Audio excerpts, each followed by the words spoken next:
Assalamualaikum warahmatullahi wabarakatuh. Waalaikumsalam warahmatullahi wabarakatuh. Oke, sebelum memulai pembelajaran pada pagi hari ini, coba minta tolong ketua kelasnya pimpin doa. Mulai. Sebelum kita mulai pelajaran pada pagi hari ini, marilah kita berdoa terlebih dahulu. Berdoa dimulai. Bismillahirrahmanirrahim.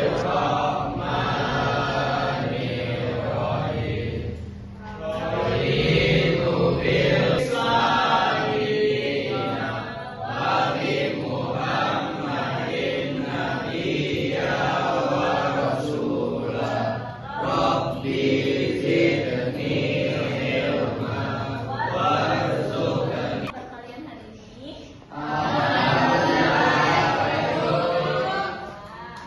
Oke, sekarang udah siap mau belajar? Sebelum mulai belajar, Ibu absen dulu ya. Muhammad Hafid, Muhammad Hanifah,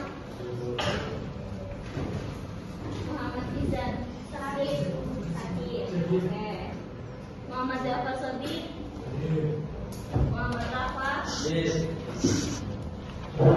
Muhammad Rafa, izin. Nafisa, Ine, Spen, Agazo, oke. Raisya, Rifka, Syakila,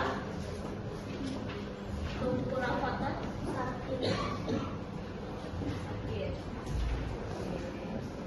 Kasih. Oke, sebelum kita mulai pembelajaran, coba Ibu minta tolong untuk disiapkan tempat duduknya dulu, dirapikan mejanya, terus disiapkan buku dan alat tulisnya ya.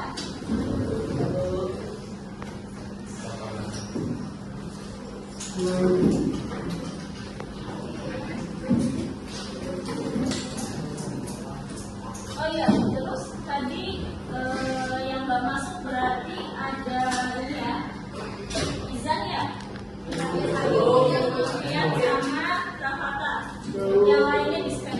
Kalau sama Rafa izin. Oh iya sih. Rafa ya, Rafa Fadila ya. Oke, terima kasih. Sudah dirapikan? Sudah. Oke, hari ini Ibu mau review materi kemarin ya. Kita udah belajar apa saja? Sumber hukum Islam yang utama dan yang mendampingi. Kalau yang hukum Islam yang utama apa aja?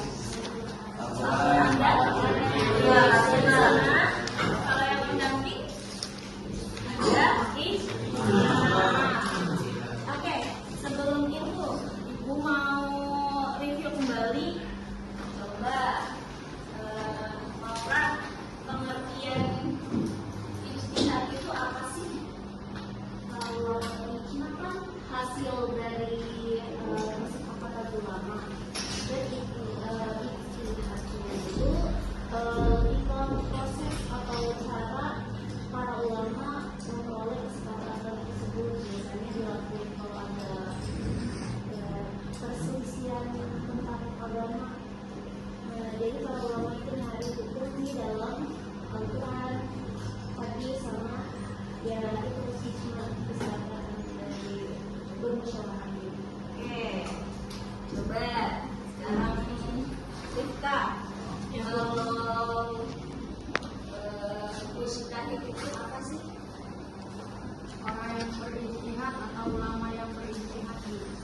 Oke, berarti tadi kalau dari Mama, ijtihad itu kan adalah sebuah usahanya ya. Kalau mujtahid berarti adalah orang yang melakukan ijtihad itu. Coba apa? Berarti kesimpulannya apa? Pengertian ijma itu? Ijma itu adalah kesepakatan para ulama dalam menetapkan suatu hukum setelah Nabi Muhammad SAW wafat. Oke. Contohnya apa? Bisa kasih ke Ibu satu aja. Seperti pas Abu Bakar mendapatkan sebuah perselisihan perkara agama, dia memakai teori ijma tersebut yang mengumpulkan orang-orang untuk sahabat-sahabat untuk berdiskusikan masalah tersebut. Contohnya mungkin nanti penetapan sholat gitu ya adalah hukumnya wajib ya, atau harus dilaksanakan oleh setiap umat Islam. Terima kasih untuk Maura, Rifka, dan Alta sudah menjawab pertanyaan dari Ibu. Mungkin Ibu bisa menyimpulkan kalau ijma itu adalah kesepakatan para ulama dalam memutuskan suatu perkara masa setelah Rasulullah wafat ya. Itu kan ada batas waktu tertentu gitu ya setelah Rasulullah wafat. Nah, untuk sekarang yang melakukan ijtihad atau proses usaha itu adalah seorang mujtahid atau ulama. Ya, kumpulan para ulama yang berijtihad. Paham? Di sini. Oke, karena sudah paham semua tentang pengertian dari ijtihad dan mujtahid, coba kita masuk ke materi ini ya, dasar fikihnya ya dari ijma itu sendiri. Oke, kemarin masih ingat surat apa? An-Nisa. An-Nisa ayat 59. Coba sedih siapa yang mau bacain ayatnya? Ibu minta tolong. Oke, kita boleh. Yang keras ya. A'udzubillahi minasyaitonirrajim. Bismillahirrahmanirrahim. Ya ayyuhalladzina amanu athi'ullaha wa athi'ur rasula wa ulil amri minkum. Fa in tanaza'tum fi syai'in farudduhu ilallahi wa rasuli in kuntum tu'minuna billahi wal yawmil akhir. Dzalika khairu wa ahsanu ta'wila.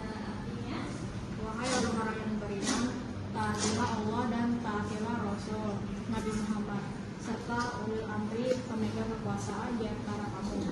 Jika kamu berbeda pendapat, kembalikanlah kepada Allah Al-Quran dan Rasul sunnahnya. Jika kamu beriman kepada Allah dan hari akhir, yang demikian itu lebih baik bagimu dan lebih bagus akibatnya di dunia dan di akhirat. Terima kasih Kak. Oke, berarti kesimpulannya apa dari ayat tersebut? Dalam memutuskan suatu perkara hukum harus dikembalikan yang pertama kepada Allah atau Al-Quran, yang kedua kepada Rasul atau sunnahnya, dan yang ketiga ulul amri. Oke, ulul amri itu siapa sih? Manusia ya? Memiliki kekuasaan. Contohnya apa? Presiden. Karena di Indonesia nggak ada raja berarti presiden. Oke. Kalau yang dalam urusan agama berarti ada ulama itu sendiri ya. Ulama yang berijtihad sehingga menghasilkan suatu keputusan hukum agama. Oke, paham sampai sini? Oke, selanjutnya dasar hukum ijma ada di surat Al-Imran ayat 103 dan Al-Quran surat An-Nisa ayat 115. Coba Ibu minta tolong Alta dibacakan suratnya dan terjemahannya. A'udzubillahi minasyaitonirrajim. Wa'tasimu bihablillahi jami'an wa la tafarraqu. Artinya berpeganglah kamu semuanya kepada tali agama Allah dan janganlah kamu bercerai-berai. Wa may yushaqiqir rasula min ba'di ma tabayyana lahul huda wa yattabi' ghayra sabilil mu'minina nuwallihi ma tawalla wa nuslihi jahannam wa sa'at masira.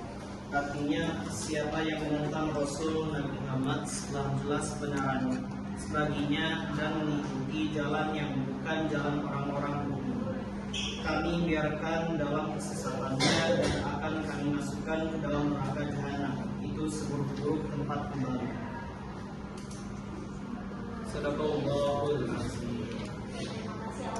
Allah memerintahkan kita untuk senantiasa berpegang teguh pada tali agama Allah atau ajaran Islam. Kedua, kita dilarang untuk bercerai-berai atau saling berselisih gitu, sehingga kalau terjadi suatu perselisihan akhirnya kita harus bermusyawarah, mensepakati suatu hukum yang belum jelas hukumnya apa ya, gitu ya. Oke, kalau di surat An-Nisa'nya tadi, An-Nisa ayat 115, dilarang untuk menyakiti perasaan Rasul, ya. Karena kalau dari suatu perkara yang sudah ditetapkan hukumnya, maka kita mau nggak mau harus mengikuti. Kalau banyak yang dilanggar, kira-kira apa tadi kata Allah? Ya, bukan termasuk orang-orang mukmin dan akan dimasukkan ke dalam neraka. Contohnya, misalnya kita nggak boleh, udah ada hukumnya nih, kalau minum khamr itu adalah haram. Tapi kita selaku umat Islam masih bandel karena alasannya misalnya enak atau lagi stres nih. Akhirnya ketagihan itu kan, kalau alkohol kan mengandung zat yang bikin ketagihan ya. Akhirnya ya udah dilakukan secara terus-menerus yang menyebabkan Allah murka. Bisa nggak kayak gitu? Paham ya anak-anak ya? Berapa persen? Sehingga kesimpulannya adalah, siapa yang mau memberikan kesimpulan? Oke, boleh mulai. Jadi kesimpulannya, sumber hukum agama Islam itu ada dua. Yang utama yaitu Al-Quran dan hadis atau sunnah. Terus yang kedua ada pendamping yaitu ijma. Ijma itu hasil kesepakatan para ulama dalam suatu hukum. Kalau ijtihad itu cara proses atau caranya para ulama ini dalam memperoleh kesepakatan tersebut atau ijma'nya. Kalau mujtahid itu orang-orang yang melakukan atau yang bermusyawarah untuk memperoleh kesepakatan tersebut. Nah, salah satu untuk dasar hukum ijma, salah satunya ada di isi surat An-Nisa ayat 59, di mana tertulis, jika ada sesuatu perkara atau masalah dalam urusan agama, maka dikembalikanlah kepada Allah Subhanahu wa Ta'ala atau Al-Quran, Rasul atau Sunnah, dan ulil amri, manusia-manusia yang mempunyai kekuasaan, misalnya raja, presiden, kepala negara. Tapi kalau khusus urusan agama itu ya para ulama. Artinya berarti ulamanya itu harus punya ilmu nggak? Harus memiliki untuk, karena untuk memutuskan suatu perkara itu hal yang nggak mudah ya. Oke, terima kasih Maura. Semuanya dengar tadi, menyimak teman-temannya. Paham?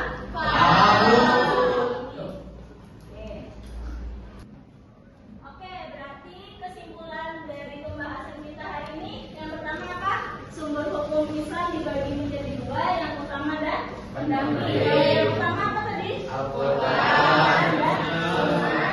Kalau yang pendamping ada ijma.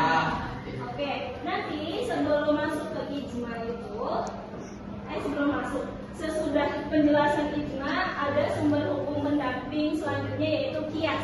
minggu depan kita akan belajar tentang kias ya. Oke? Oke. Coba nanti Ibu mau kasih tugas ke anak-anak. Boleh kalian cari di jurnal ataupun artikel ataupun sumber lain, di buku juga boleh. Contoh dari Ijma ya, satu contoh aja. Nanti bukunya boleh dikumpulkan di meja Ibu. Ibu minta tolong ke kelas ya, kelas ya. Oke. Sekian dari Ibu, kurang lebihnya mohon maaf. Wabillahi taufiq wal hidayah. Wassalamualaikum warahmatullahi wabarakatuh.